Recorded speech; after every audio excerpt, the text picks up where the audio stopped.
Sumatra Never Walk Alone. Tepuk tangan untuk Sumatra. Saya ingin bertanya untuk semuanya dulu. Mungkin bisa dari Andin, Shirley, Mas Fahri, dan juga Axel. Momen apa yang membuat teman-teman berpikir, saya harus ke Sumatera, saya harus menyalurkan langsung bantuan ke sana? Mungkin dari Andin dulu. Semenjak terjadinya bencana Sumatera ini, memang aku dan teman-teman berinisiatif untuk mengumpulkan donasi. Jadi kami membuat galang dana. Tapi waktu itu aku berpikirnya daripada aku bikin sendiri, mungkin akan lebih punya gulungan bola salju yang lebih besar ketika melakukannya bersama teman-teman. Jadi sampai hari ini aku membuka keran donasinya itu dari teman-teman penyanyi yang namanya Vibrasi Suara Indonesia. Kemudian ada juga grup aku yang satu lagi namanya Hara. Jadi dari dua kanal tersebut gitu aku membukanya. Dan pada saat itu hanya satu yang ada di pikiranku, bahwa sepertinya memang harus ada perwakilan gitu ya dari kedua galang dana ini untuk ke Sumatera supaya satu, memastikan, kedua aku juga berharap semoga dengan kehadiranku di situ gitu ya, aku bisa membawa sedikit bahagia gitu ke masyarakat di sana. Dan kemudian aku juga berpikir mungkin sesudah aku dari sana dan ketika aku bisa memberikannya dengan tanganku sendiri gitu, dan aku membawa cerita ini ke Jakarta dan aku bisa menulisnya di media sosial, pengalamanku aja gitu di sana, itu akan membuat orang-orang semakin tergerak gitu untuk bisa bergerak bersama untuk Sumatera gitu sih. Kita mungkin boleh lihat ya video Andin terlebih dahulu waktu di Sumatera. Kami pergi ke desa Sekumur di Aceh Tamiang dengan menggunakan perahu karena ini satu-satunya akses ke sana.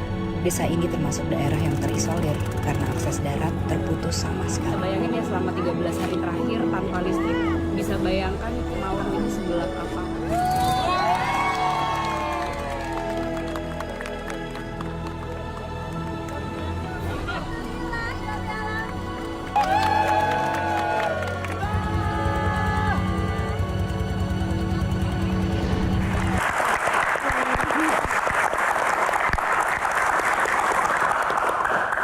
Cukup berasa ya di sini ya.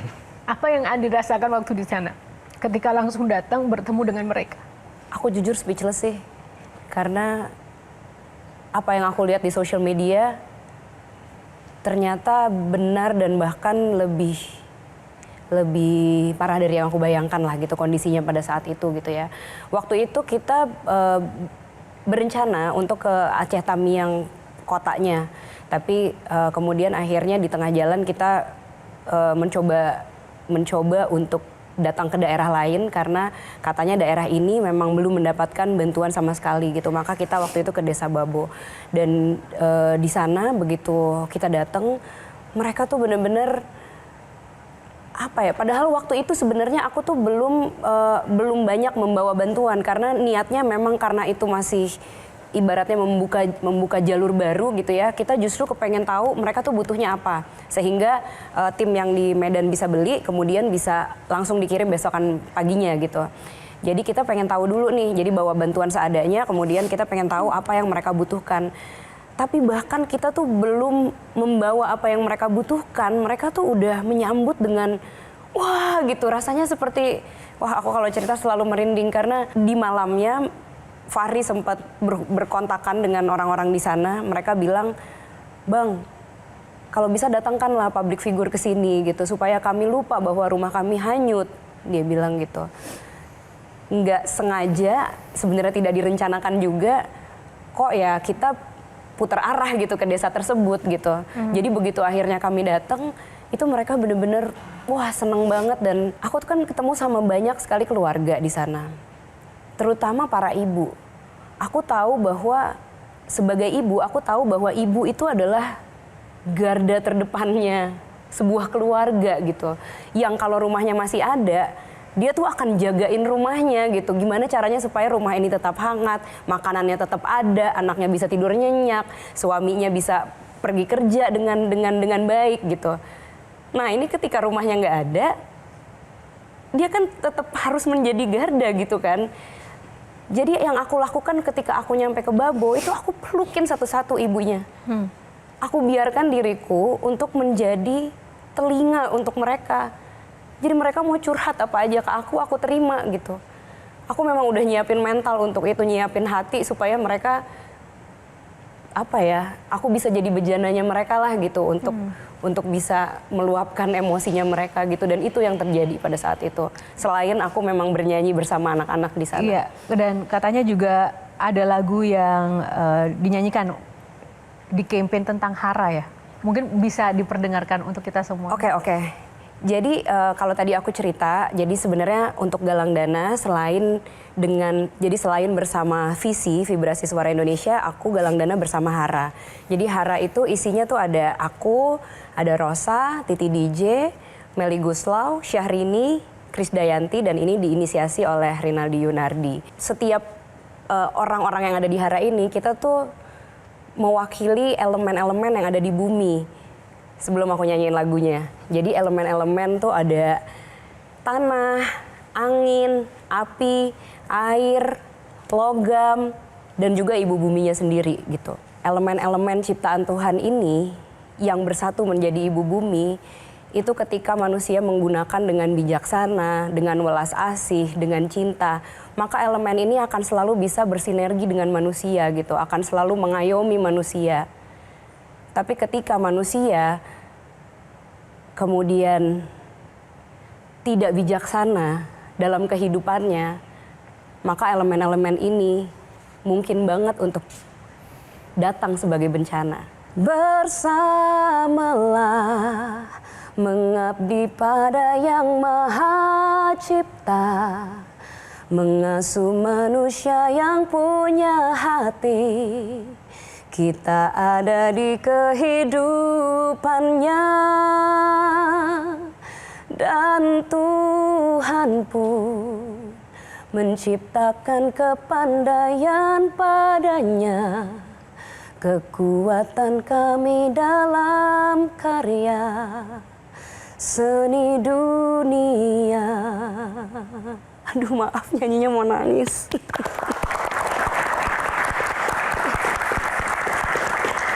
Thank you, Andin. Terima kasih masih bersama kami di Q&A pemirsa. Sebelum kita akan berbincang kembali dengan sosok-sosok inspiratif pada malam hari ini, kita akan buka box dulu untuk mengawali segmen kali ini. Kita langsung akan buka box nomor 8. Kita akan bahas topik tentang box nomor 8, dari empati ke aksi. Kita berikan semangat buat teman-teman. Tantangan ketika ke Sumatera dengan segala medan dan situasi yang sulit, belum lagi cuaca, ini kan benar-benar menjadi salah satu hambatan utama ya. Banyak orang yang memiliki empati tapi tidak tahu harus berbuat apa begitu. Nah, mungkin Andin bisa sharing apa yang bisa kita lakukan yang ada di sini. Kita punya empati tapi kita juga ingin terlibat langsung secara aksi. Satu hal yang bisa kita lakukan adalah terus bersuara mengenai Sumatera ini, karena mungkin sosial media menjadi platform yang sangat penting untuk kita bisa terus bersuara, tapi jangan memperkeruh keadaan. Dalam arti kita juga harus bisa bersuara dengan empati dan juga dengan logika pastinya gitu. Jadi kalau kita terbawa arus emosi, yang ada mungkin tidak akan membantu memperbaiki juga gitu kan sebenarnya. Makanya sebenarnya bersuara mengenai Sumatera itu sangat perlu, tapi tidak terpancing emosi gitu. Jadi kita bersuara dengan lebih baik lah.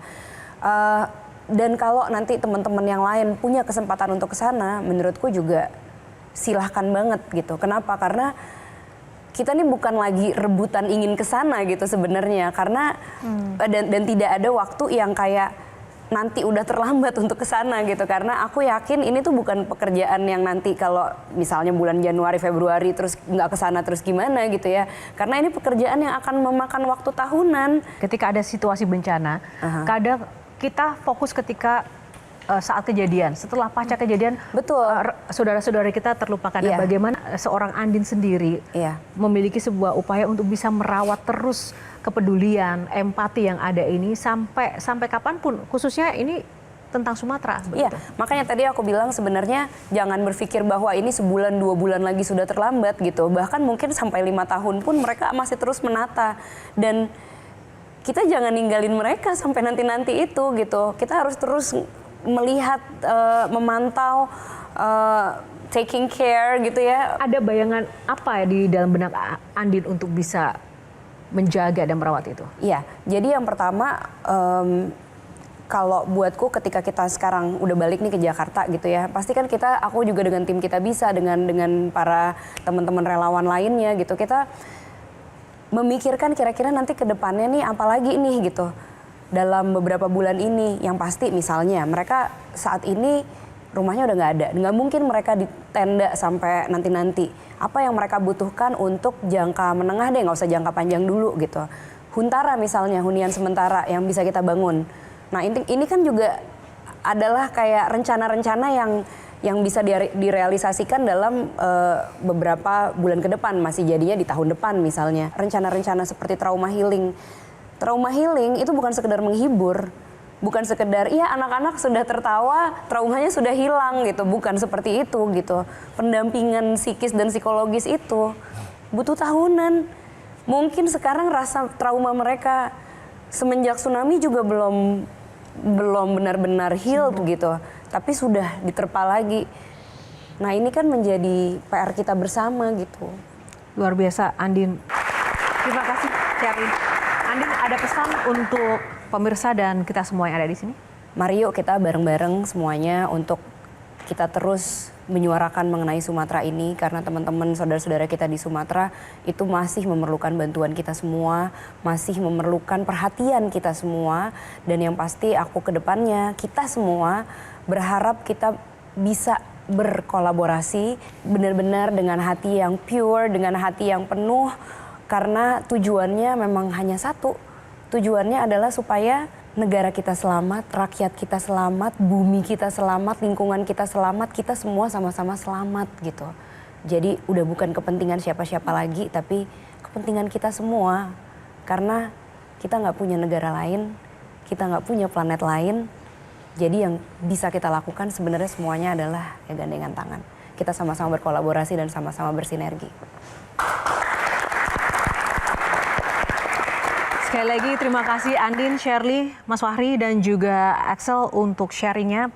Untuk kita semua yang ada di sini dan juga teman-teman yang sudah berpartisipasi dalam Q&A kali ini. Semoga apa yang menjadi nilai-nilai kebaikan yang sudah teman-teman sharingkan melalui aksi yang nyata di lapangan mendapatkan berkah melimpah daripada Tuhan dan juga benar-benar bisa menginspirasi semua pihak, tidak hanya masyarakat dan relawan yang sudah benar-benar berjuang, berjibaku dengan hidupnya, tapi juga menggerakkan hati pemerintah untuk bisa melakukan hal-hal yang lebih lagi untuk saudara-saudara kita di Sumatera. Jelajahi cara baru mendapatkan informasi. Download Metro TV Extend sekarang.